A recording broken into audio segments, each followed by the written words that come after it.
Bienvenidos al podcast Salud Integral. Mi nombre es Juan Fernando Molina Galarza, soy médico especialista en medicina interna y en endocrinología. El día de hoy vamos a hablar sobre lo que es síndrome metabólico, obesidad y diabetes mellitus, tanto en adultos como en niños. Tengo el honor de presentarles a dos colegas, amigas, que nos van a comentar cómo cómo conviven estas enfermedades, tanto en lo que son pacientes adultos como en lo que son pacientes pediátricos. Para empezar, hablando un poquito del contexto de lo que es un síndrome metabólico, sabemos que es un conjunto de enfermedades, de alteraciones, no es una enfermedad como tal. Son afecciones que influyen tanto en lo que es alteraciones en el metabolismo de la glucosa, en la presión arterial alta, en alteraciones en lo que es el colesterol, triglicéridos, y también tenemos alteraciones en lo que es a nivel del peso corporal, especialmente en el perímetro de la cintura. Mi querida Janet, ella es médico internista, es médico endocrinóloga. Quisiera que nos empiece comentando un poquito cómo es esto del síndrome metabólico en los pacientes adultos, cómo lo define. Muchísimas gracias, Juan. Efectivamente, en nuestra población, en Ecuador, siendo la diabetes la segunda causa de morir y mortalidad, pues es frecuente que encontremos a pacientes adultos que padecen justamente las enfermedades que acabas de enumerar: diabetes, obesidad, presión arterial elevada y disturbios de los lípidos.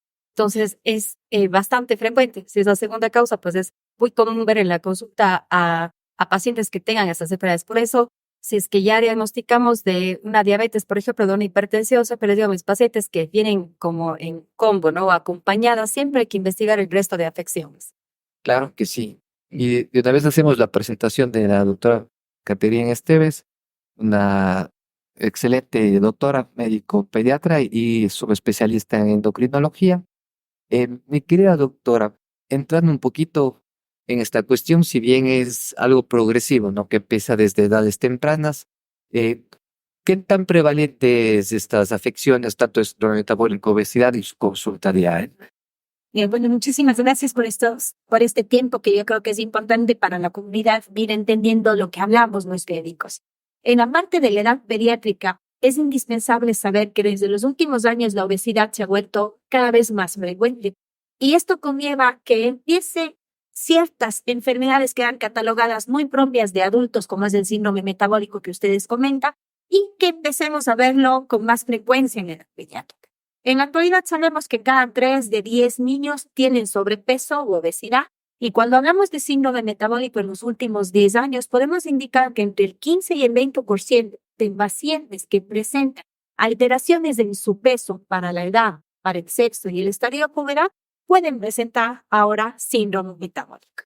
Como ven, esto es un conjunto de interacciones que desde edades muy tempranas nos van condicionando enfermedades crónicas. Ya entrando un poquito en materia, mi querida Janet, de lo que es diabetes mellitus, tenemos, bueno, dos tipos principales, diabetes tipo 1 y tipo 2.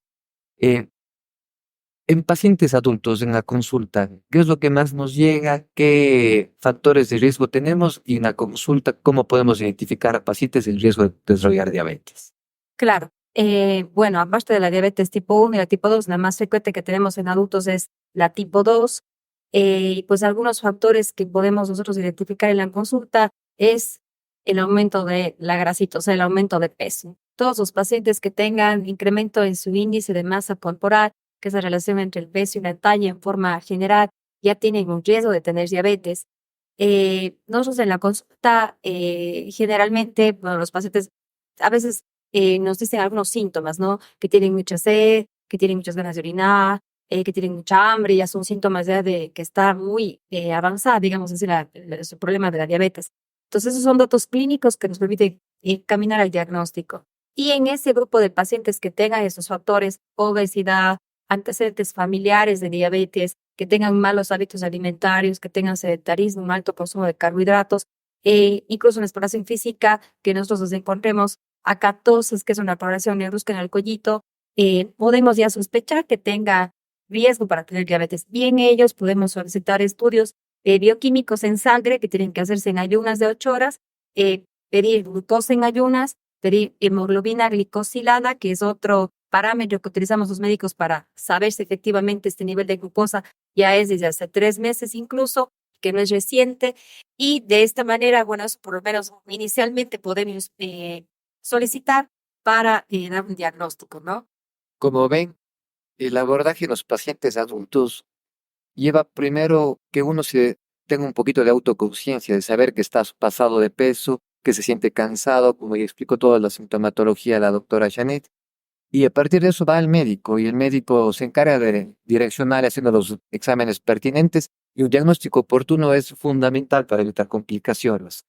Un escenario muy distinto tenemos en los pacientes pediátricos, obviamente por su edad, el tipo de diabetes y todo. Doctora Esteves, coméntenos un poquito con Cristina. Cuando hablamos de factores de riesgo en la edad pediátrica, es importante saber que los antecedentes familiares van a sumar muchos puntos para pensar en la probabilidad de tener diabetes a lo largo de la vida. Pero cuando nosotros valoramos pacientes, ya no utilizamos tanto el índice de masa corporal. Nosotros sabemos que los pacientes pediátricos tienen diferente composición y también va a depender de la edad, del sexo y del estadio puberal, de la pubertad, como se ven. Entonces, sí tenemos otros parámetros que vamos a valorar.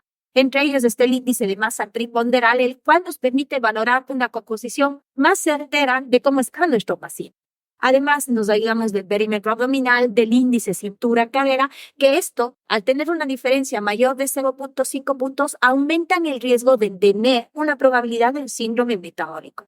De acuerdo a todo esto, los factores de riesgo en la edad pediátrica, sobre todo está la alimentación, la inactividad, que el sedentarismo en nuestros niños cada vez es mayor, el hecho de que estén frente a las pantallas y, como antecedentes previos, es importante saber cómo nacieron.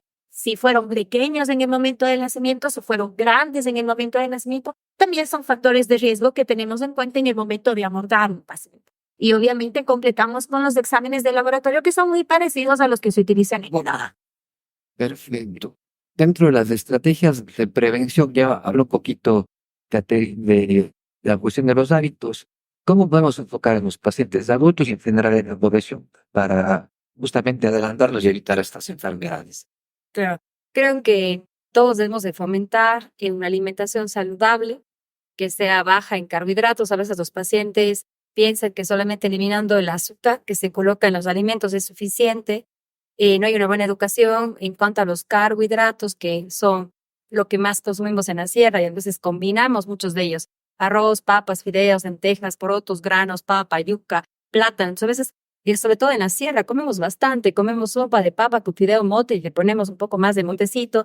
Entonces, todos estos factores en la educación influyen mucho, tanto en la familia, tanto en los médicos, tanto en las escuelas. Yo que sé que se fomente una alimentación saludable que evite justamente el aumento de peso. La actividad física y el ejercicio físico. La actividad física, todo lo que hacemos en nuestra rutina diaria, ¿no? Que evitemos el uso del ascensor excesivo para subir planta baja al piso 1, que andemos en las escaleras. Pues el ejercicio, que ya es algo más planificado, con tiempo prudencial, que por lo menos sea 30 minutos, 5 días de la semana, por lo menos. Y también nosotros, bueno, algo más de prevención es que apenas sepamos que algún familiar de primera línea de consanguinidad tiene diabetes, por ejemplo, nos preocupemos ya de hacernos estudios y de estar en nuestro peso ideal. Yo creo que esa es una recomendación importante. Súper importante lo que comenta. Ahora en los niños, ¿cómo hacemos estrategias? ¿Cómo nos enfocamos? Yo creo que lo que ustedes hablan de la alimentación saludable es importante porque los hijos son el reflejo de sus padres. Los hijos comen lo que nos enseñan a comer en casa. Y lo esto de las escuelas que están con la pirámide nutricional, yo creo que es muy bueno, porque ya cada vez que los niños llegan y yo les hablo de la pirámide nutricional, ya tienen ciertas funciones, que es otra cosa, que alimentación saludable no es igual a dieta, sino es saber qué comer, qué mezclar y qué porciones de acuerdo a la edad pediátrica. De ahí siempre las horas de sueño. Yo en la parte pediátrica sí insisto en que las horas de sueño también ayudan a controlar el peso, y no solamente el peso, me ayudan a crecer mejor y regulan otras hormonas que nosotros sabemos que son indispensables durante el comportamiento que tenemos frente a los alimentos. Después seguimos lo mismo, ¿cierto? Actividad, ejercicio, pero los dulces yo sí que los voy prohibiendo de forma permanente, porque a los papás se les explica que los dulces no es demostración de cariño. Los dulces no pueden equiparar a la calidad y tiempo que nosotros les demos, y los dulces y las grasas saturadas, los conservantes, sí tienen que ser realmente restrictivos o restringidos dentro de la edad pediátrica, no solo cuando hablamos de obesidad, síndrome metabólico, diabetes, sino también por pubertad. Entonces, nosotros sí insistimos en la parte de la consulta, ¿qué tipo de bollería industrial comemos? Entonces, de ahí el resto son similares. Qué interesante cómo cambian y difieren las estrategias, se individualiza de acuerdo a cada edad y a los gustos de cada persona. La parte cultural, comentaba Janet, en nuestra cultura, pues es el arrocito, la papa, la yuca, el mote, y todo es carbohidratos sobre carbohidratos. Es importante tener en cuenta. Ya con todos estos datos que hemos conversado, algo igualmente para la gente, para que si tiene algún examen alterado, pues se cuestionen qué está pasando. Dentro de los criterios diagnósticos para diabetes, ¿cuáles son? Chávez. Ya, estudios bioquímicos, ¿no? También hay unos estudios clínicos. Estudios bioquímicos, esos estudios de sangre, la glucosa en ayunas, eso también que sea en ayunas de 8 horas. A veces los pacientes, cuando vienen de lejos, por ejemplo, la consulta en Cuenca, se quedan en ayunas más de 12 horas, entonces glucosa en ayunas no nos sirve, tiene que ser de 8 horas. La curva de tolerancia a la glucosa también es otra prueba que nos puede ayudar. Igual que sea en un laboratorio que tenga el frasquito de 75 gramos para que se le pueda administrar al paciente, pues sea exacta la medida, y la hemoglobina glicosilada. La glucosa en ayunas de 126 o más ya es diagnóstico de diabetes, de 126 o más.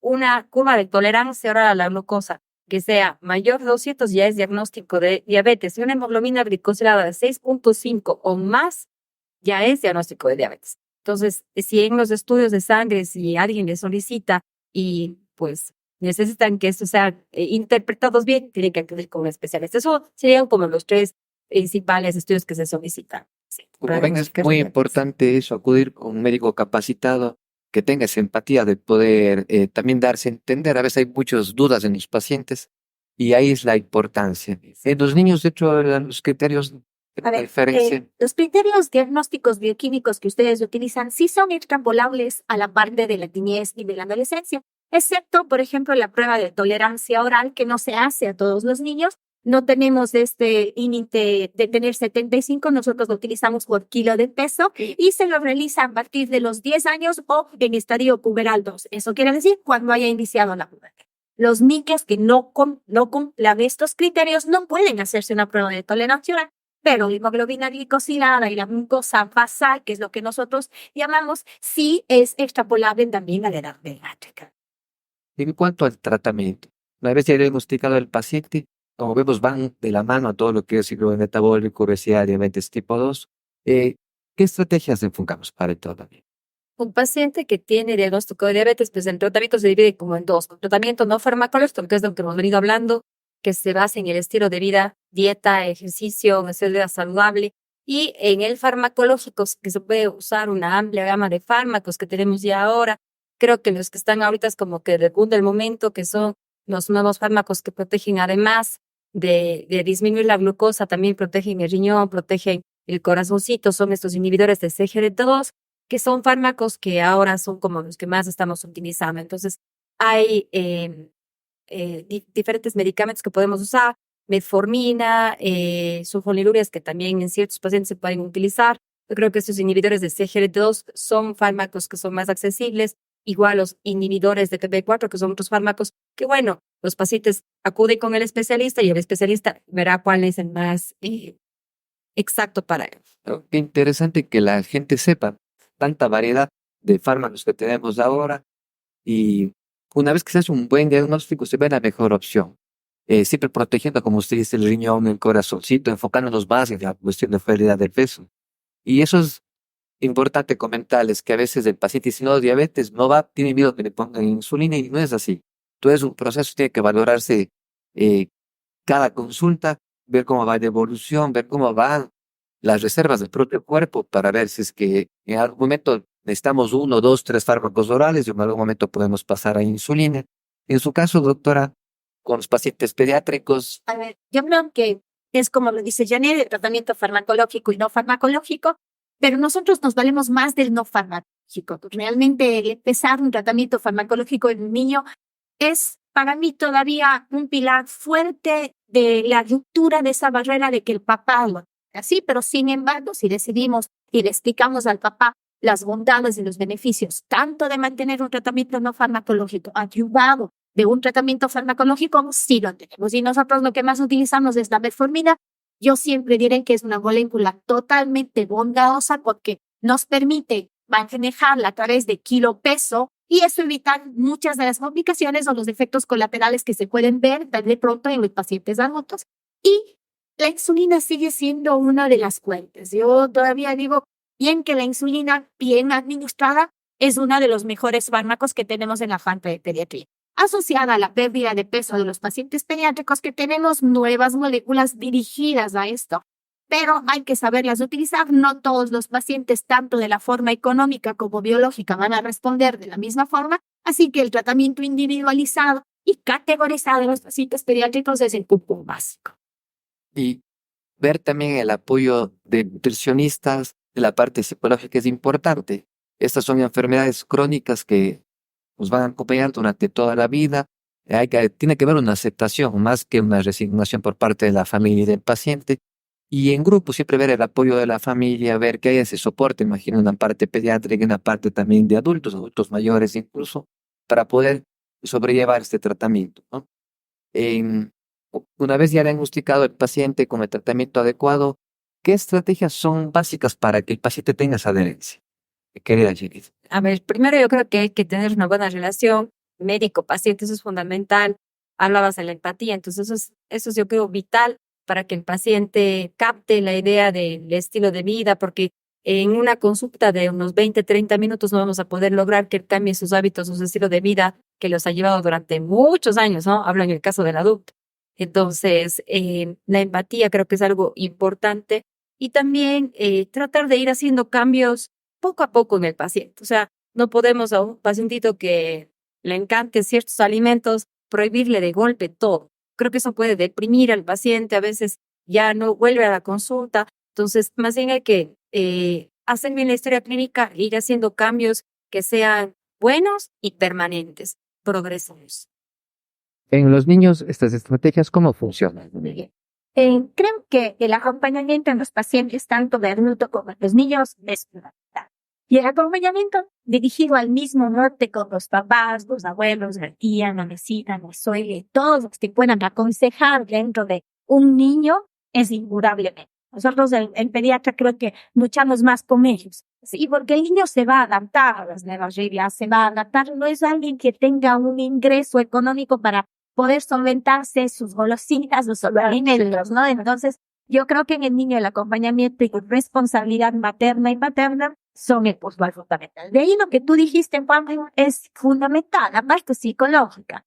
El niño sí se deprime cuando le quitas los dulces. Netamente te hará unas rabietas, te dirá que no lo quieres. Entonces el acompañamiento funcional y su capacidad de actuar frente al alimento de manera distinta es fundamental. Entonces el acompañamiento de un psicólogo, un nutriólogo, una nutricionista que tenemos excelentes en la ciudad es poco. También ahí acompañado lo que dice Janet es importante.